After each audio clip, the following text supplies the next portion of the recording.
और दोस्तों, मैं सुधांशु अंतानी केसरिया टेक्सटाइल कंपनी की ओर से आपके सामने फिर उपस्थित हूँ। मित्रों, आप सब व्यवसाय करते हो, व्यापार करते हो, कामयाब हो, सक्सेसफुल हो, वाह बे वाह, अभी एक्सपेंशन की प्लान कर रहे हो, बहुत खूब, बहुत बढ़िया।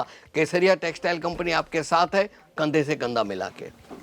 लेकिन मैं इतना वादा करता हूँ कि किफ़ायती दाम में, मैन्युफैक्चरिंग रेट में, बेस्ट क्वालिटी माल या क्वालिटी के कपड़े मैं आपको दूंगा। फिर उसका कैसे मैनेज करना वो आपके हाथ में है।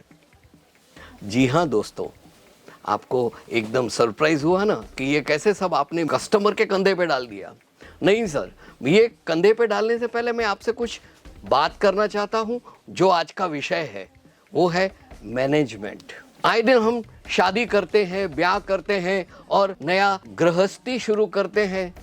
फिर जो भी ईश्वर ने हमको आमदनी दी है, जो भी हमारे पास समझ है, जो भी पढ़ाई है, जैसे भी बीवी आई है, जैसे भी बच्चे हैं, वो सबको हम मैनेज करते हैं ना।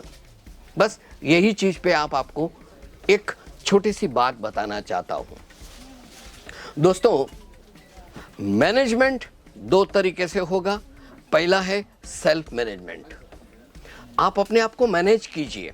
आपके पास इंफ्रास्ट्रक्चर क्या अवेलेबल है, आप जो भी लिमिटेड सोर्सेस आपके पास है, जो उपलब्धि है, उसमें कैसे सब सही ढंग से काम कर, ये मैनेज कीजिए। वो कैसे करोगे? आप सबका एनालाइज कीजिए। आपके पास फंड कितना है, फ्लोटिंग फंड कितना है, आपके पास दुकान कितना है, कपड़े में कितना इन्वेस्ट किया है, कौन से कपड़े में इन्वेस्ट किया है, कौन से कस्टमर को ज़्यादा अट्रैक्ट करने का है, कैसे करने का है, ये सब मैनेज कैसे करोगे, इसका प्लानिंग कीजिए। ये होने के बाद आप धीरे धीरे धीरे उस पर काम करते जाइए और मैनेजमेंट में कामयाबी पाइए। ये हो गया नंबर 1। नंबर 2 पे है टाइम मैनेजमेंट। वक्त की हमेशा कदर कीजिए। वक्त ठहरता नहीं, वो चलता ही रहता है। कौन से वक्त में क्या करना चाहिए, ये मैनेज करना आपको बाखूबी आना चाहिए। सुबह 8:30 हुए, अपना शॉप है, अपना घर का जो आउटलेट है या आपका शोरूम है, वो खुलना ही चाहिए। कस्टमर आए, उसके साथ सब कुछ भूल के, दुनियादारी, इधर उधर आदि व्याधि, चिंता, परेशानी सब भूल के कस्टमर पे फोकस कीजिए। 12:30 1 तक, फिर 1 से 2 तक खाने की छुट्टी। उसके बाद 2 से लेके शाम को 7:30 8 तक एक तरीके का एक ही ध्यान से आप मैनेज कीजिए। जब मैंने ये 2 मैनेजमेंट के पॉइंट्स बताए हैं तो उस पर मुझे एक बात याद आती है। दोस्तों, कनाडा में एक बहुत ही धनवान सेठ है जिसका नाम है लालिबर्ट गाय। ये जब छोटा बच्चा था तब उसने सोचा कि मैं कैसे अपना व्यवसाय करूं, कैसे मैं आगे बढ़ूं और मैं क्या करूं तो 2 पैसे 2 वक्त की रोटी के लिए भी जोड़ सकूं। वो बहुत गरीब घराने से था, उसका पिताजी भी नहीं था, उसकी माँ भी बहुत बीमार रहती थी। उसने क्या किया कि कनाडा की सड़कों पे बड़े बड़े शोरूम के बाहर अपने करतब दिखाता था। उल्टा सीधा कूदने का, 3 बॉल को एक साथ उछालने का और फिर वो मुंह में से आग के धुआं निकालने का, ये सब कर्तव्य करता था। शाम होते ही उसको 5 पैसे मिल जाते थे और उसका गुजरान होता था। ये हुई उसकी शुरुआत। जैसे ही थोड़ा वक्त गया, उसने एक सर्कस में नौकरी ले ली। सर्कस में 4 5 6 साल बहुत बढ़िया नौकरी की। वो उधर सबको हंसाता था, हंसता था और अपने कर्तव्य दिखाता था, साहस दिखाता था और सब तालियों से उसको बहुत अभिवादन करते थे। ये बात चलती रही दूसरे 4 5 साल। इसके बाद क्या हुआ, उसने देखा कि सर्कस में अभी कोई किसी को इंटरेस्ट नहीं है, क्योंकि ऑडियंस जो है वो डांस क्लब है, फिर कैसीनो है, फिर थिएटर्स है, ओपेराज है, उसमें सब जाने लगे सब लोग और चले गए और सर्कस में ऑडियंस की कमी दिखने लगी।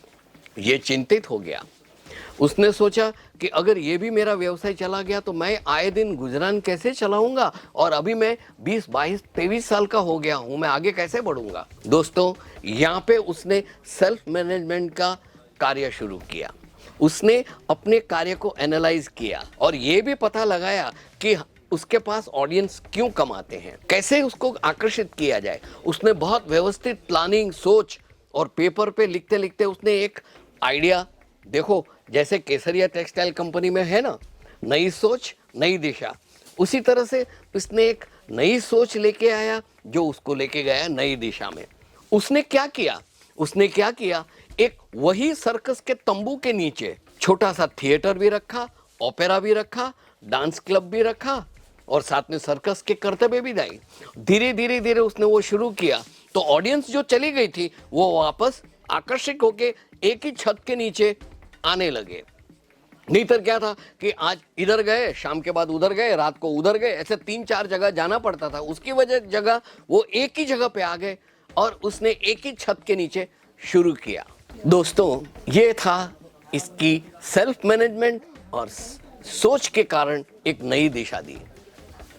जी हाँ दोस्तों, ये इंसान जिसका नाम मैंने आपको बोला, मिस्टर गाय मिलबर्ट, उन्होंने अपने आप को कामयाब की सीढ़ियों पे चढ़ना शुरू किया। वो बहुत धनाढ़ हुआ, बहुत पैसे वाला हुआ। आए दिन उसके पास बहुत सी इंडस्ट्रीज हो गई और आज कनाडा के प्रतिष्ठित पहले 5 में उनका नाम है। दोस्तों, ये बात यहाँ पे पूरी नहीं होती है, यहाँ से हम आगे चलेंगे। जो मैंने 2 आपको दिए हैं, आप अपने आप को सेल्फ मैनेजमेंट कीजिए, शांति से आप आगे बढ़िए और अपने आप को कामयाबी के शिखरों पे चढ़ाइए। आप कैसे करेंगे? जिस तरह व्यवसाय को, प्रोफेशन को, व्यापार को आप उम्दा तरक्की के लिए मैनेज करते जा रहे हो, उसी प्रकार फैमिली लाइफ है, सोशल लाइफ है, उसमें भी सेल्फ मैनेजमेंट करके अपने आप को नई ऊंचाई तक ले जाएं। आशा है दोस्तों मेरा ये वीडियो आपको पसंद आया है तो कृपया लाइक कीजिए और हाँ, सब्सक्राइब करना ना भूलें हमारी चैनल को। चलो दोस्तों, नमस्कार, धन्यवाद।